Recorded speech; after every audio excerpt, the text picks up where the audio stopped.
Good morning, students. Today we will discuss a formula about interior angle sum property of a polygon. ये एक बिल्कुल basic चीज़ है जो कक्षा 8वीं में आपको सिखाई जाती है 8th क्लास के अंदर, कि अगर एक पॉलीगॉन है जिसकी n साइड्स हैं तो उसके इंटीरियर एंगल का सम कितना होगा। पॉलीगॉन जैसे स्मॉलेस्ट पॉलीगॉन जो है वो हमारे पास ट्रायंगल है। ट्रायंगल के तीनों एंगल का इंटीरियर एंगल का सम जो होता है वो 180 डिग्री होता है। इसी प्रकार हमारे पास एक क्वाड्रिलेटरल है, उसके चारों एंगल का जो इंटीरियर एंगल होते हैं उनका सम जो होता है वो 360 डिग्री होता है और यहाँ 180 डिग्री है। तो इसी प्रकार हमसे क्वेश्चन पूछा जा सकता है कि अगर साइड्स उसकी ज़्यादा हैं, 8 साइड हैं या 10 साइड हैं या 15 साइड हैं एक पॉलीगॉन की, तो उसके सम ऑफ इंटीरियर एंगल कितना होगा। तो उसके लिए एक बेसिक फार्मूला यहाँ दिया गया है, ये रहेगा n-2 मल्टीप्लाई 180 डिग्री। जैसे हम इसको अगर यहाँ पर अप्लाई करना चाहें तो n की जगह अगर हम यहाँ पर 3 रखते हैं तो ये हो जाएगा 3 - 2 that is equal to 1 multiply 180। तो 1 मल्टीप्लाई 180, तो इनका जो सम आएगा वो 180 डिग्री हो जाएगा। इसी प्रकार अगर नंबर ऑफ साइड्स 5 हैं तो n की जगह हम 5 रखेंगे, 5 - 2 multiply 180 degree. Sum of angles जो है यहाँ से आ जाएगा हमारे पास 3 multiply 180 degree and that is equal to 540। Similarly अगर बहुत ज़्यादा साइडें हैं, मान लेते हैं कि n इज इक्वल टू हमारे पास दे दिया जाता है 12 और हमने सम ऑफ एंगल्स निकालना है, तो हम यही फॉर्मूला यूज़ करेंगे n - 2 multiply 180 degree. It means 12 - 2 that is 10 multiply 180, तो ये आ जाएगा 1800। इस तरह से हम इंटीरियर एंगल का सम फाइंड आउट कर सकते हैं। और अगर बात की जाए एक्सटीरियर एंगल की, तो एक्सटीरियर एंगल का जो सम होता है, कोई भी पॉलीगॉन हो तो sum of exterior angle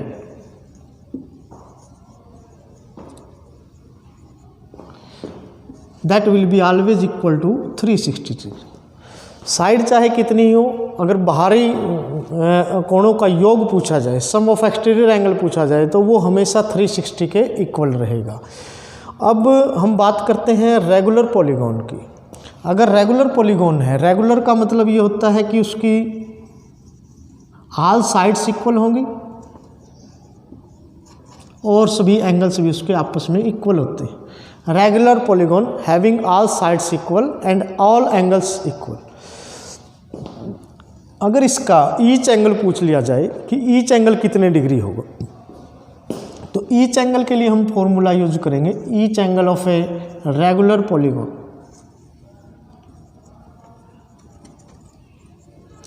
regular polygon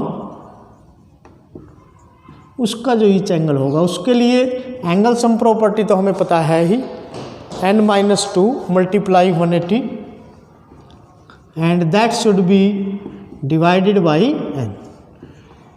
number of side से अगर हम उसको डिवाइड कर देंगे तो उसका ईच एंगल हमारे पास आ जाएगा। सपोज करो हमारे पास एक पेंटागन है जिसकी 5 साइड्स हैं और वो रेगुलर है, तो उसका ईच एंगल पूछ लिया जाए, तो ईच एंगल के लिए नंबर ऑफ साइड जैसे हमारे पास 5 है, तो यहाँ पर हम लिखेंगे कि 5 - 2 मल्टीप्लाई 180 डिग्री डिवाइडेड बाई 5। तो ये आ जाएगा 3 मल्टीप्लाई 180 डिवाइडेड बाई 5।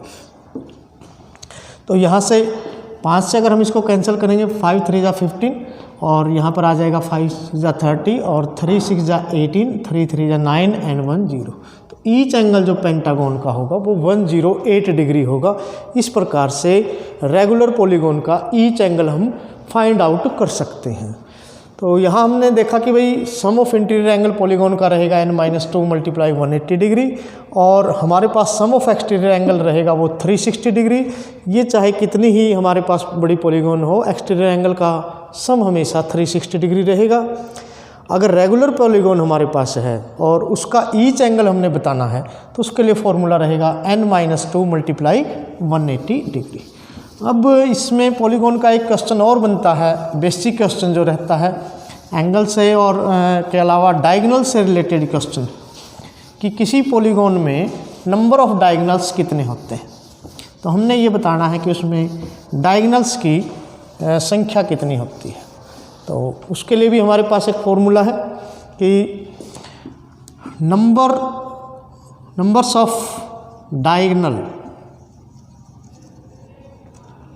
डायगोनल्स की जो संख्या होती है इन ए पॉलीगॉन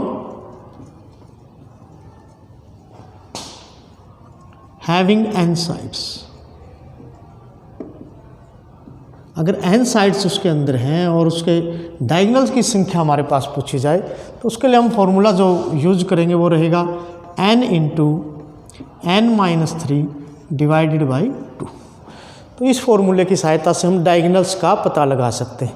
जैसे हमें पूछा जाए भाई क्वाड्रिलेटरल है, हम जानते हैं इसमें 2 डायगोनल होते हैं, तो अगर हम फॉर्मूले में n की वैल्यू 4 पुट करके रखते हैं यहाँ पर तो ये आ जाएगा 4 इंटू 4-3 डिवाइडेड बाई 2। तो यहाँ से ये 2 आएगा, 2 इंटू 4-3 1 हो जाएगा, तो नंबर ऑफ डायगोनल यहाँ से 2 आ जाएगी। इसी प्रकार अगर हेक्सागोन है जिसकी 6 साइड हैं, यानी n इज इक्वल टू अगर 6 हैं, तो नंबर ऑफ डायगोनल्स अगर हमने निकालना है तो वो हमारे पास आ जाएगा 6 into 6-3 that is 3 divided by 2। तो 2 से ये इसको काटेंगे 3 आ जाएगा, 3-3 जा 9, तो नंबर ऑफ डायगोनल्स जो है 9 हो जाएंगे। तो इस प्रकार से ये बेसिक चीज़ें हैं जिनको आप यहाँ से सीख सकते हैं। Thank you.